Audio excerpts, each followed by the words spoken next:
भारत ने लद्दाख सीमा के पास 70,000 सैनिकों के साथ टैंक, तोप, लड़ाकू विमान और अन्य कई सारे हथियारों के साथ पूरी तरह तैयार है और इसी कारण बॉर्डर पर युद्ध की आहट तेज हो रही है। दोस्तों, कोरोना वायरस फैलाने के चलते पूरे दुनिया में घिर चुका चीन अब भारत की कार्रवाई से थोड़ा चिंतित दिखाई दे रहे हैं, क्योंकि चीन को इस बात का डर सताने लगा है कि पहले तो उसने अपने विस्तारवादी नीति के चलते अपने आस पड़ोस के लगभग सभी देशों से दुश्मनी मोड़ ली है और साउथ चाइना सी पर अपने अधिकार जताने पर अमेरिका, ताइवान, जापान, ऑस्ट्रेलिया और कई दूसरे देशों के साथ उनकी दुश्मनी किसी से छिपी नहीं है। मतलब कि हर कोई छोटा बड़ा चीज को लेकर चीन के साथ लगभग सभी देशों का दुश्मनी लगे हुए है। और आप तो जानते ही है, कोरोना वायरस को अपने लैब में बनाए जाने को लेकर अमेरिकी खुफिया एजेंसियों के जांच का सामना कर रहे चीन की मुश्किलें और ज्यादा बढ़ गई है। और अब चीन के पास दो ही रास्ते हैं कि आत्मसमर्पण करे या फिर युद्ध के लिए तैयार हो जाए। और हमें जितना पता है कि चीन के राष्ट्रपति शी जिनपिंग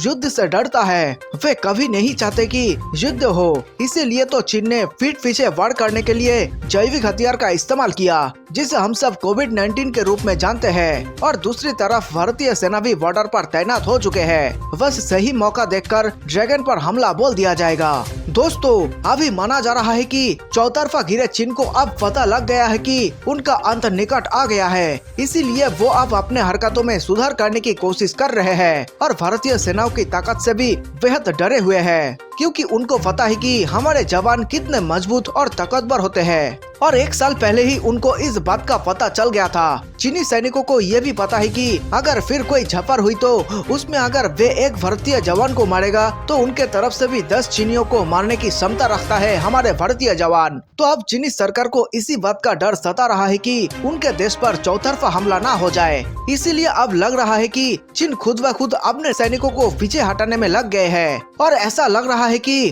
भारत को बहुत जल्द अपना जमीन अक्साई चीन वापस भारत का ही हिस्सा बन जाएगा। दोस्तों, आपको क्या लगता है, भारत अपना जमीन अक्साई चीन और पीओके को वापस भारत का हिस्सा बना पाएंगे? कमेंट करके जरूर बताएं और देश के वीर जवानों के लिए इस वीडियो पे एक लाइक करें और वीडियो को ज्यादा से ज्यादा शेयर जरूर करें। दरअसल दोस्तों, कोरोना वायरस की उत्पत्ति को लेकर चौतरफा घिरे चीन इन दिनों नरम रुख अख्तियार करता नजर आ रहा है। हाल ही में राष्ट्रपति शी जिनपिंग ने चीन की सरकारी मीडिया और राजनीतिकों से अंतर्राष्ट्रीय स्तर पर बेहतर संवाद के लिए नरम रुख बरतने की अपील की है। पर्यवेक्षकों का मानना है कि कोविड-19 के कारण बीजिंग के अलग थलग पड़ने को देखते हुए चीन ने हर मोर्चे पर सावधानियां बरतनी शुरू कर दी है। शी जिनपिंग ने देश की मीडिया से की ये अपील। चेयरमैन माओ त्से तुंग के बाद शी जिनपिंग की चीन की सबसे शक्तिशाली नेता की छवि है। उन्होंने सत्तारूढ़ कम्युनिस्ट पार्टी ऑफ चीन (सीपीसी) के पोलित ब्यूरो के समूह अध्ययन सत्र के दौरान कहा कि चीन की बातों को बेहतर तरीके से बनाने के लिए नए संकल्पना, क्षेत्र और अभिव्यक्ति का निर्माण किया जाना चाहिए। शी जिनपिंग ने कहा कि संदेश को नरमी और विनम्रता से कहे जाने की आवश्यकता है।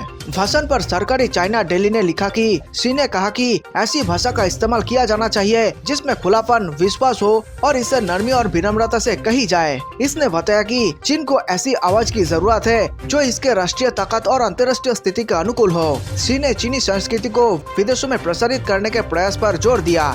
उन्होंने कहा कि कम्युनिस्ट देश की विश्वसनीय, प्रशंसनीय और सम्मानीय छवि बनाने का प्रयास किया जाना चाहिए। अंतर्राष्ट्रीय स्तर पर ऐसा हो व्यवहार। शी ने इस बात पर जोर दिया कि ये आवश्यकता है कि दोस्त बनाए जाए, एकजुट होकर बहुमत का दिल जीता जाए और अंतर्राष्ट्रीय स्तर पर दोस्तों को लगातार बढ़ाया जाए। ये पूछने पर कि क्या शी के बयानों के परिप्रेक्ष्य में कूटनीतिक प्रयासों में चीन अलग रुख अपनाने जा रहा है, तो विदेश मंत्रालय के प्रवक्ता वांग वेनबिन ने बुधवार को संवाददाताओं से कहा कि बयान चीन के शांतिपूर्ण विकास के मुताबिक था। उन्होंने कहा, मैं बताना चाहता हूँ कि अंतर्राष्ट्रीय स्तर पर अपने प्रचार कार्यों को बढ़ाने और सुधारने से चीन को अपने सुधार और विकास के लिए अनुकूल माहौल तैयार करने में मदद मिलेगी। तो वही साउथ चाइना सी में विवादित क्षेत्र के ऊपर 16 चीनी विमानों की मौजूदगी के बाद मलेशिया ने चीनी राजदूत को तलब किया है। मलेशिया ने आरोप लगाया है कि चीनी सेना के विमानों ने उसकी समुद्र सीमा के ऊपर उड़ान भरी है। मलेशिया के विदेश मंत्री ने कहा कि सोमवार को साउथ चाइना सी के ऊपर संदिग्ध गतिविधियों का पता लगने पर उनके लड़ाकू विमानों ने चीन की मालवाहक जहाजों का पीछा किया।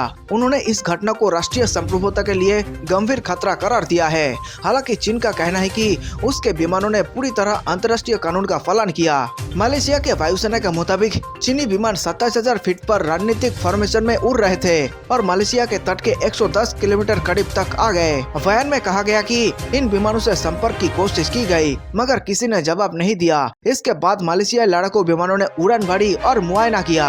विदेश मंत्री हिसामुद्दीन हुसैन ने कहा कि चीनी विमान मलेशिया के समुद्री सीमा में दाखिल हुए थे और इस बारे में चीन से आपत्ति जताई जाएगी। उन्होंने कहा कि इस बारे में चीन के राजदूत को तलब किया जा रहा है।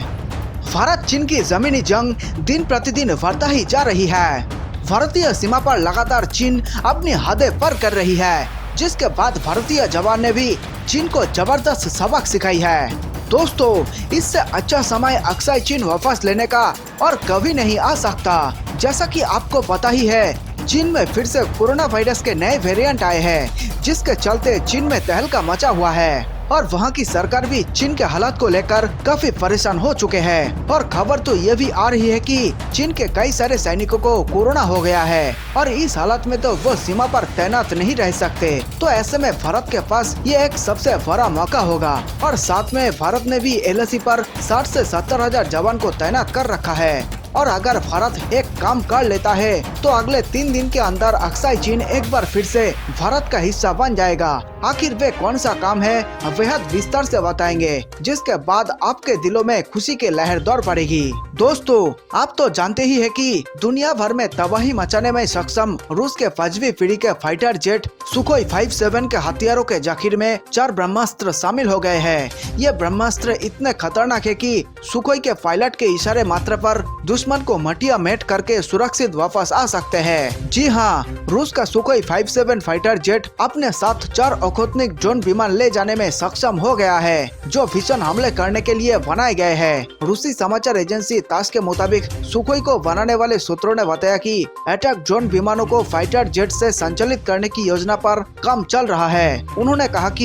ये फाइटर जेट 2 से लेकर 4 अखोत्निक ड्रोन विमान ले जाने में सक्षम है। रूस के इस ताजा ऐलान से अमेरिका और नाटो देशों की टेंशन काफी बढ़ गई है। तो दोस्तों, अभी आप सोचिए, अगर ये फाइटर जेट्स भारत के पास आ जाए तो चीन और पाकिस्तान का क्या हाल होगा। और सूत्रों के हवाले से ये खबर आ रही है कि भारतीय रक्षा मंत्री इस मिसाइल को भारत में जल्द उपलब्ध कराने के लिए रूस के साथ बातचीत कर रही है और इसे भारत के अलावा और कोई भी दूसरा देश न खरीद पाए, इस पर भी चर्चा हो रही है। चाहे जितना पैसा लगे, भारत तो ये फाइटर जेट्स रूस से मंगा कर ही रहेगा, क्योंकि आप तो जानते ही हैं, भारत सुपर पावर बनने के लिए कुछ भी कर सकता है। तो दोस्तों, इस खबर को सुनकर आप तो खुश हो गए, लेकिन एक बार सोचिए चीन और पाकिस्तान का क्या हाल हुआ होगा। आइए जानते हैं कि फाइटर जेट से कैसे छोड़े जाएंगे हमलावर ड्रोन विमान। रूसी मीडिया के मुताबिक अखोत्निक हैवी अटैक ड्रोन और सुखोई 57 फाइटर जेट एक दूसरे से जुड़े रहेंगे। ये ड्रोन विमान सुखोई पायलट के इशारे पर मात्र हवाई और जमीनी लक्ष्यों को निशाना बनाएंगे। S-70 अखोत्निक हमलावर ड्रोन विमान का निर्माण Su-57 को बनाने वाले सुखोई डिजाइन ब्यूरो ने किया है। ये ड्रोन विमान स्टील्थ तकनीक से लैस है और इसमें पूंछ नहीं है। इसकी वजह से ये दुश्मन के रडार की पकड़ में नहीं आता है। बताया जा रहा है कि यह ड्रोन विमान 20 टन वजनी है और 1000 किलोमीटर प्रति घंटा की रफ्तार से उड़ान भर सकता है। अखोत्निक ड्रोन ने 3 अगस्त 2019 को पहली बार उड़ान भरी थी।